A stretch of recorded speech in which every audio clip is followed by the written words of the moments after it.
On Saturday, August 20th, Mi Gente, Latinx Music Festival. That's right. It's going to actually highlight the traditional and contemporary music of Latin America while celebrating the contributions of women to the Latinx contemporary music scene. Joining us now to share more about this year's inaugural festival, we welcome the event's co-founder, Diaranis Grujon Virgil. I hope I said that right. Along with the community theater coordinator at the Point CDC, Laura. Hello and welcome to you both. Okay, wait, you have to give it to me so that I make sure that I got it, because if I'm going to be hosting your event, I have to make sure I pronounce your name correctly. It's Dairanis Grujon Virgil. Dairanis Grujon Virgil. I got it right? Yes. Well, welcome. Congratulations to you. Thank you. Okay, so let's just share with everyone your dreams of coming here, living in the Bronx, and this vision you've had of putting this event up, and I guess what's driven you to actually accomplish it, because we're almost there. And it's been very exciting to watch. Yes. The development, that is. Yes. Thank you also. You're going to be hosting, so I'm really excited for that. Woo! We love that too. Yes. It's been wonderful. I have an amazing group of people, starting with Laura James. She's a co-founder of BX200. She's also the other co-founder. And it's been an amazing journey, because it just started with an idea, and Laura and we had a brief conversation. She said, "You're crazy," but she supported me through this, and now we are a week from the event. So the goal, we want to celebrate the traditional and contemporary music of Latin America, and also featuring women artists. I feel like sometimes women have contributed a lot to the arts, and we don't talk enough about it. And the same thing, that's why we have an X. If you look at the Latinx, it has an X, because some people might say, oh, you want to be politically correct to say an X. But I want to bring attention to gender nonconforming folks, the queer community, that they have contributed a lot to the Latin American cultural experience. And sometimes I feel like we don't talk about them. So that's also something that we want to put out there for the community. That's awesome. It's great. It's embracing everyone, of course, with the women in the forefront. Oíste. I'm excited about that. Of course, I'm excited about that. But we do have a male present, right? And we have male contributors. So it's not just all women, but I love that you're able to, willing to stand in the back and push the women forward. So tell us what you do at the Point CDC. Yes, I'm a community coordinator and theater coordinator at the Point CDC. Basically, I do all of their technology. They also have a black box theater, and I run that. And I also I represent Resilient Communities. It's a New America division that we are planning to install free Wi-Fi and emergency connections at the Hunts Point section of the Bronx. That's great. That's great. And so how did you become involved with Dairani? Right? I said it right. I want to make sure I get it right. I got to make sure I get that right. It was a really beautiful experience. She came to the Point with this idea, this vision. And I readily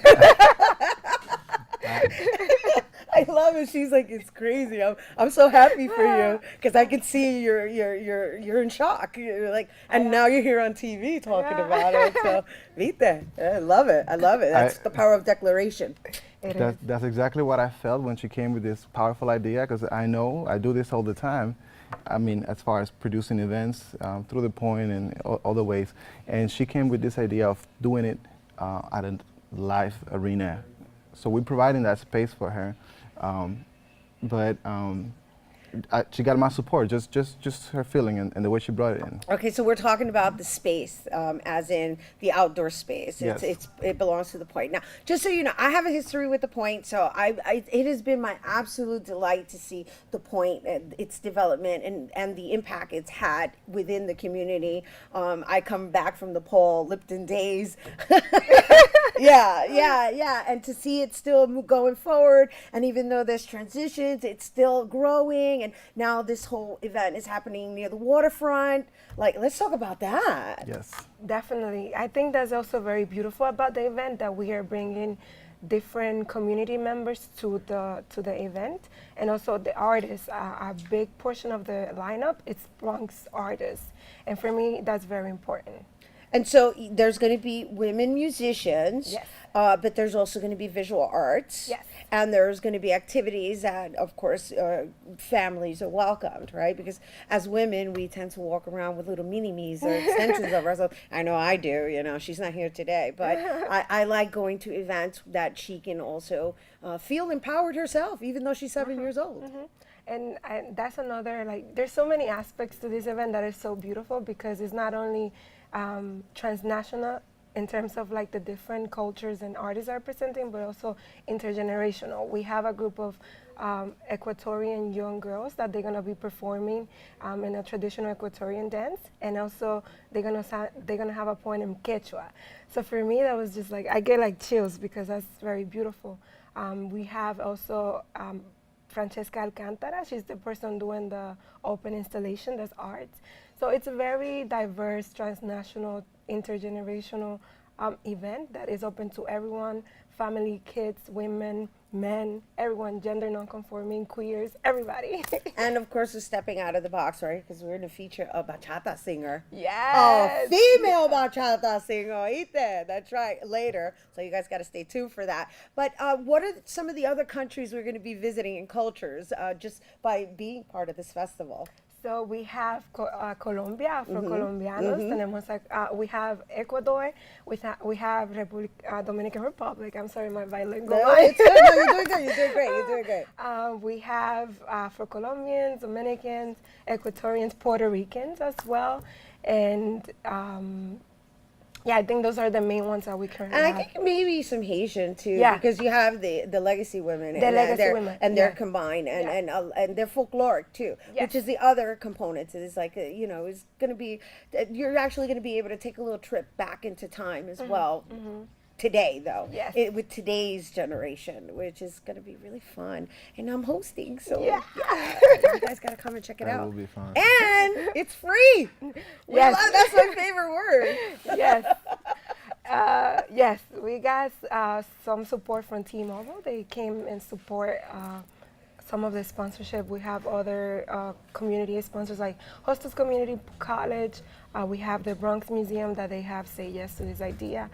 And yeah, it's going to be amazing. That's great. No, it's great. You have all these powerful organizations within the Bronx collaborating to make this festival really shine. And in its first year, it's the inaugural takeoff of I this. And know. I'm proud to be a part of that. I'm proud Thank to be you.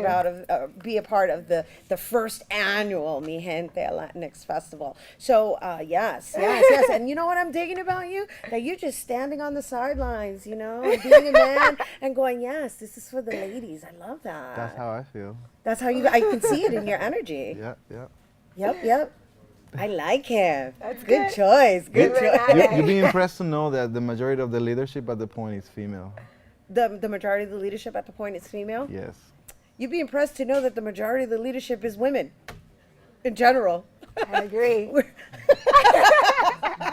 I'm just saying. I have to agree to some extent into that. But I like it. It's all good. I'm just really excited to be a part of this wonderful, colorful festivities that is going to take place next Saturday. Are there any last words you'd like to share with our viewers before we go? Definitely to come through. It's going to be from 1 to 7 p.m. It's open to everyone, all ages, and we're really excited to have everyone in the family there. Yes, thank you so much for Thank being you for here with having us. Thank Of you. course. And once again, Mi Gente. Well, actually, it's the first annual Mi Gente Latinx Music Festival, and that's taking place once again on Saturday, August 20th from 1 p.m. to 7 p.m. at the Point Campus for Arts and Environment, located on 1399 Lafayette Avenue in the Bronx. And for more information, you can visit Mi Gente Latinx Music Festival.com. You don't want to miss it.